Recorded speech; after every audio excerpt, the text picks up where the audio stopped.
The world moves at a relentless pace, throwing chaos from every direction. Most professionals seek refuge in temporary escapes, chasing ease when they should build resilience.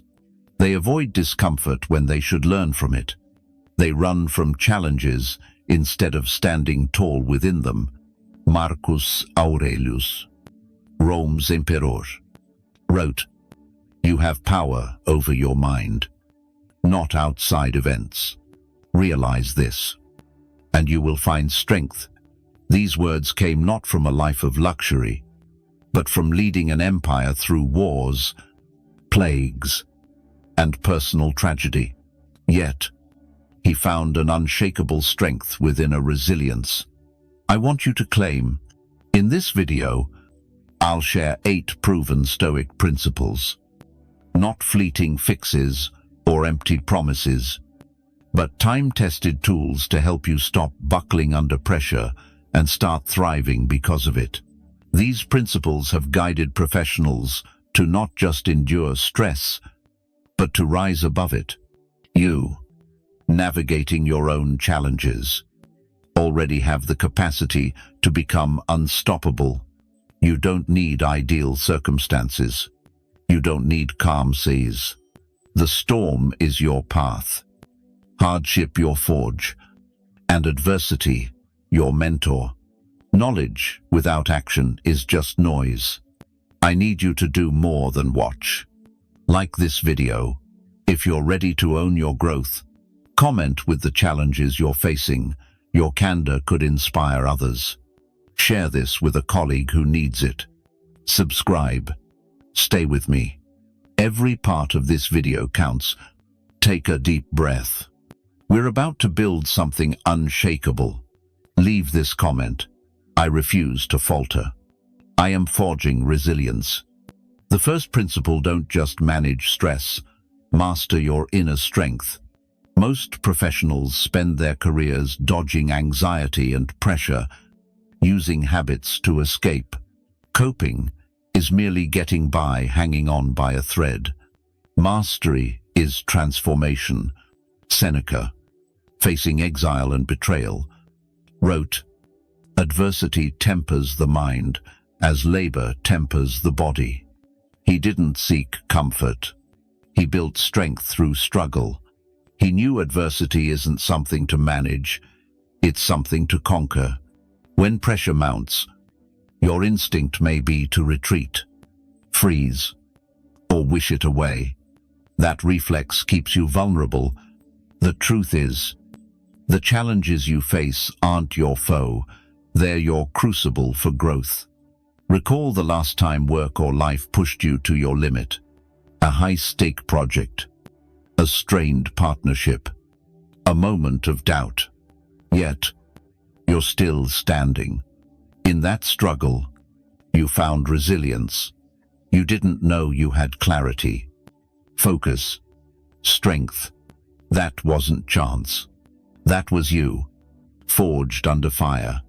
Mastering your strength isn't about ignoring challenges. It's about channeling them. Shift from, "Why is this happening?" to, "What can I learn from this?" Here's how: when stress spikes, tight chest, racing thoughts, pause, take 3 deep breaths. Ask, what's the lesson here? It might be a truth you've avoided or a strategy you need to rethink. See challenges as signals, not setbacks. The Stoics practiced memento mori, reflecting on mortality, not to despair, but to awaken. When you grasp time's limits, every obstacle becomes a chance to prove your character. Master the storm, face challenges head-on, and let them shape you into something unyielding. Leave this comment: "I master my challenges and turn every obstacle into strength." The second principle: control your first reaction. Silence the doubts within. As you hear this, a voice in your mind judges, frets, or overplans. Most professionals mistake that voice for their true self, believing every fleeting thought it spins. That's a trap. Marcus Aurelius wrestled with this, writing in his journals, "Stay rooted in the present, knowing most stress comes not from reality, but from the narratives we create about it. That inner voice isn't your guide. It's a relic, wired to spot threats and keep you safe. But in a world where growth defines success, it can hold you back. It whispers, 'This is too much. I'm not ready. What if I fail? Others are ahead. This shouldn't be happening.' Those aren't facts, they're fears dressed as truth. Here's the key: you are not that voice. You are the one observing it. As the observer, you have the power to choose. The first thought you entertain shapes everything that follows. When pressure hits, your mind fires off a quick, emotional thought. But between the trigger and your response lies a moment of choice. In that moment, you can steer your path. Here's how to practice.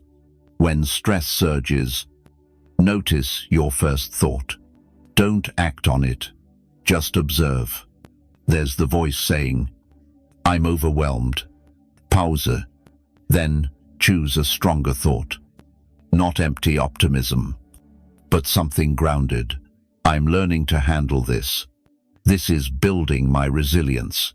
What if I rise above this? What if this is my moment to grow?" The Stoics trained this daily. Today, we call it reframing. They called it mastering the mind. Because how you interpret a challenge defines its impact. This isn't about ignoring stress. It's about refusing to let it control your story. You are the author of your thoughts, not their captive. That inner voice has run unchecked too long. It's time to replace it with one that serves you. Leave this comment: "I choose my thoughts and build my strength." The third principle turns solitude into a strength, not a burden. When work or life overwhelms, you might seek others to vent to or lean on for comfort. Connection matters, but depending on others to carry your emotional load is risky. Seneca wrote, "True happiness is to enjoy the present without anxious dependence on the future." He found this clarity in solitude, not distraction, becoming one of history's greatest thinkers in isolation. Solitude unnerves many because it strips away distractions and excuses, leaving you face to face with yourself. Yet, in that raw space, strength is born. Professionals who thrive, leaders, innovators, creators, forge their best work alone, unshaken by the absence of external validation. Consider the greats, the executive refining strategy in quiet hours, the artist crafting while the world sleeps, the professional studying while others scroll. Solitude isn't emptiness, it's the crucible of self-reliance, where you build an unshakable core. Forced isolation feels like a trap, lonely and stifling. Chosen solitude is a tool, clear, powerful, transformative. Start small. Carve out 1 hour daily for deliberate solitude. No phone, no noisy. Just you and your thoughts, building resilience in the discomfort. At first, your mind will resist, craving distractions. That discomfort is the forge shaping your strength. Persist, and you'll emerge as a professional who needs no external approval.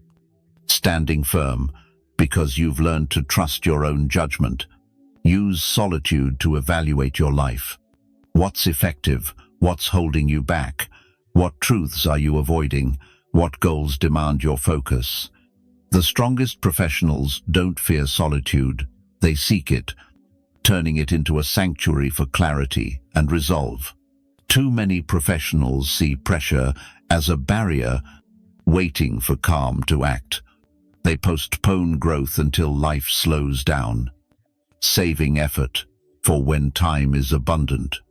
In truth, they're saying, I'll be strong when it's easy. That mindset ensures they stay weak. Epictetus, born enslaved, could have waited for freedom to shape his mind. Instead, he built it in captivity. He said, don't explain your philosophy. Embody it. He didn't wait for ideal conditions. He honed his strength amid hardship. Pressure isn't the enemy of progress, it's the catalyst. Just as muscles grow through resistance, your character grows through challenges. The stress you face is the raw material for building an unshakable professional and personal life. Train under pressure like this when deadlines loom. Practice composure. When budgets tighten, practice resourcefulness. When criticism stings, practice detachment. When fatigue sets in, practice discipline. Most felt under stress. Abandoning habits when it counts most. Leaders see it differently. They know success isn't forged in ease, but in the moments when everything's at stake. They don't just perform despite pressure, they excel because of it, turning challenges into opportunities to shine. See every challenge as training. A missed deadline sharpens your focus. A difficult colleague builds your patience. Financial strain hones your ingenuity. Health setbacks strengthen your resolve. Each obstacle is a gym for your character, preparing you for greater challenges. Those who excel under pressure aren't gifted, they're forged. They've spent years turning setbacks into stepping stones, stress into strength. Don't wait for calm to build your resilience. Start now, with the challenges on your desk today. The fifth principle, make adversity your ally. Turn every setback into fuel. Challenges will come, invited or not. The question isn't whether you'll face failure or loss, it's whether you'll let it break you or drive your growth. Marcus Aurelius said, the impediment to action advances action. What stands in the way becomes the way. He didn't just survive hardship, he turned it into wisdom that still guides us. Most professionals let setbacks diminish them. They wear their struggles as excuses, defining themselves by what went wrong, not how they responded. They become stuck, fragile, trapped by their past. The resilient choose differently. They use adversity to grow stronger, wiser, and more determined. Every professional setback teaches strategy and adaptability. Every failure clarifies what doesn't work, guiding you to what does. Every loss deepens your perspective and sharpens your priorities. Every rejection proves your value isn't tied to others' approval. Here's how to make adversity work for you. First, face it fully. Don't shy away or suppress it. Embrace the discomfort to discover your endurance. Most fear their setbacks, but when you stop avoiding them, you'll find you're stronger than you thought. Second, uncover the lesson. What is this challenge teaching you? Perhaps it's a boundary to set, a habit to break, or a skill to develop. Every setback carries insight. Your task is to find it and act on it. Third, use that insight to lift others. Your hardest moments can fuel your greatest impact. Those who've navigated failure can guide colleagues. Those who've faced loss can inspire resilience. Your struggles become your strength to serve. Your setbacks aren't signs of weakness, they're proof of your endurance. Challenges don't define you, they refine you. Don't let them shape your story. Let them sharpen your resolve.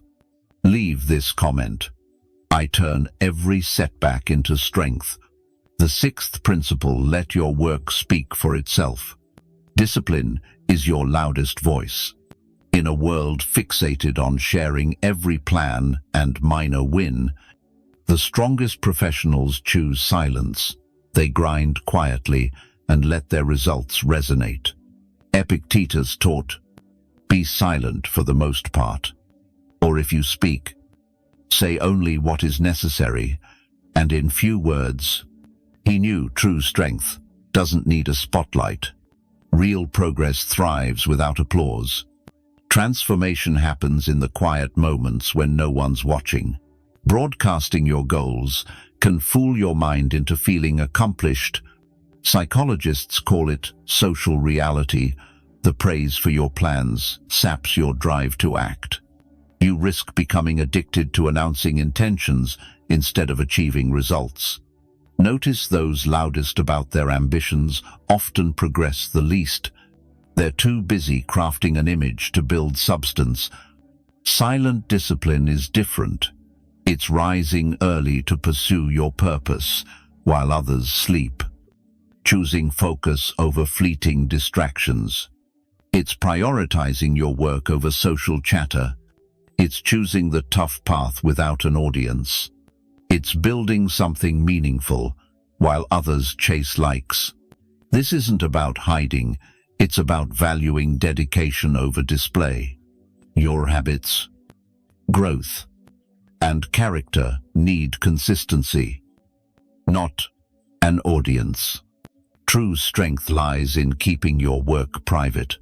Without seeking validation, you make decisions based on what drives results, not what wins praise.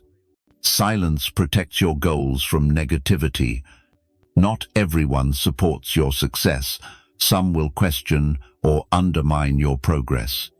Working quietly shields you from their doubts, letting you focus on what matters. Let your transformation be so undeniable that it speaks for itself. People will notice not because you announced it, but because your presence, your actions, your results commands respect. Stop showcasing growth. Live it.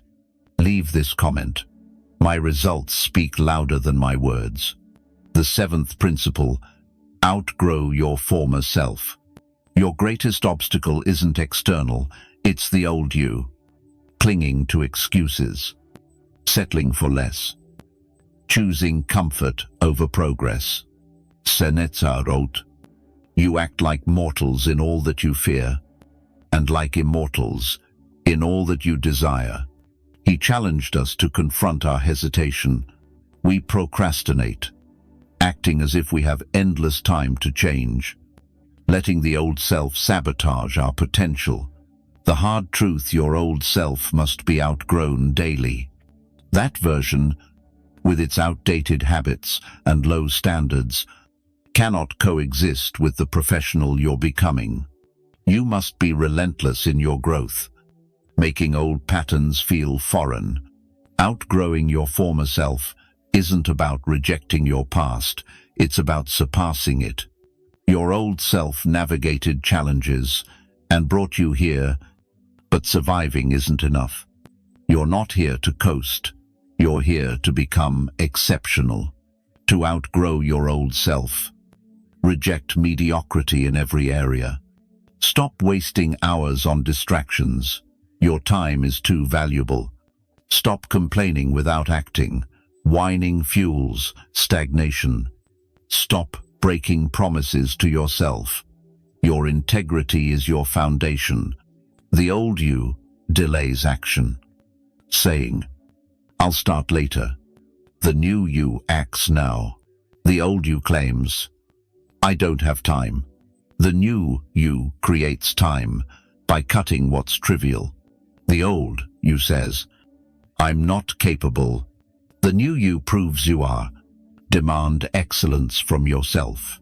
If your health is average, commit to making it outstanding.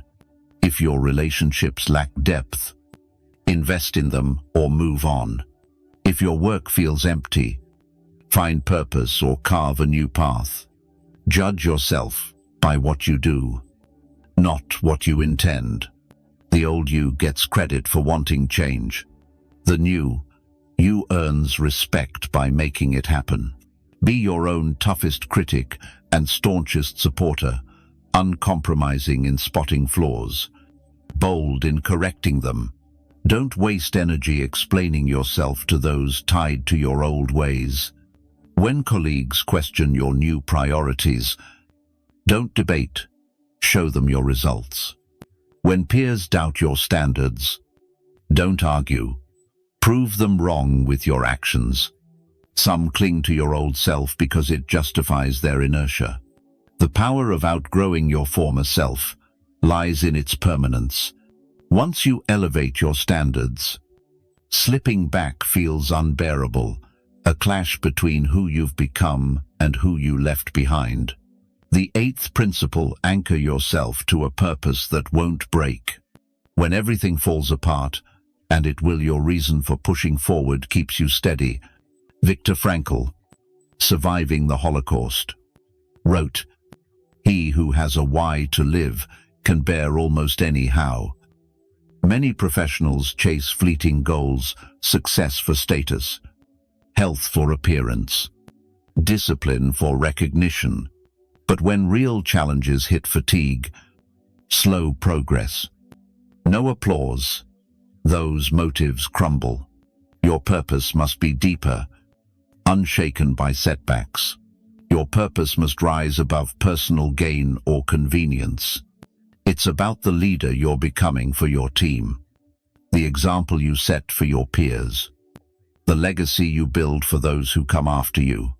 Maybe it's your family, showing them what unwavering commitment and resilience look like, not just providing for them.